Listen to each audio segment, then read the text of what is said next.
So বন্ধুরা, আজকের এই ভিডিওটায় আমি আপনাদের শেখাবো আপনার ফেসবুক অ্যাকাউন্টে যদি লক করা থাকে অথবা আপনার ফেসবুক অ্যাকাউন্টে যদি প্রাইভেট করা থাকে, তবে সেই অ্যাকাউন্টটিকে আপনি কীভাবে পাবলিকে নিয়ে আসবেন বা আনলক করবেন। সো সেটি ভিডিওটার মাধ্যমে শেখাতে চলেছি, ভিডিওটি সম্পূর্ণটা দেখবেন। সো সবার প্রথমে আপনার ফেসবুক অ্যাকাউন্টটি আনলক করার জন্য ফেসবুকে চলে আসতে হবে। যেই ফেসবুক অ্যাকাউন্টটি আপনি আনলক করতে চান সেটিকে লগ ইন করে নিন। তারপরে 3 ডট আইকন দেখতে পাবেন ডান সাইডে, এখানটাতে ক্লিক করুন। ডান সাইডে 3 ডট আইকনে ক্লিক করার পরে আপনার নিচের দিকে চলে আসবেন। সো নিচের দিকে আসার পরে একটি অপশান দেখতে পাবেন সেটিংসের। সো সেটিংসের উপরে একবার ক্লিক করুন। সেটিংসের উপরে ক্লিক করার পরে আমাদের দেখতে পাচ্ছেন সেটিংয়ের উপরে ক্লিক করার পর নিচের দিকে চলে আসতে হবে। নিচের দিকে আসার পরে প্রোফাইল লকিংয়ের একটি অপশান আপনারা দেখতে পাবেন। সেখানটাতে ক্লিক করে 2 নম্বর অপশানটি দেখতে পাচ্ছেন আনলকের, সেখানটাতে ক্লিক করুন। ক্লিক করার পরে নিচে দেখতে পাচ্ছেন আনলক প্রোফাইলের অপশান, এখানটাতে ক্লিক করুন।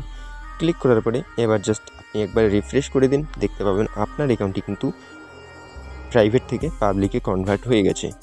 সো বন্ধুরা, নিশ্চয়ই বুঝতে পেরেছেন। ভিডিওটি থেকে হেল্প হয়ে থাকলে লাইক, কমেন্ট, শেয়ার করবেন। ভিডিওটি সম্পূর্ণটা দেখার জন্য অসংখ্য ধন্যবাদ।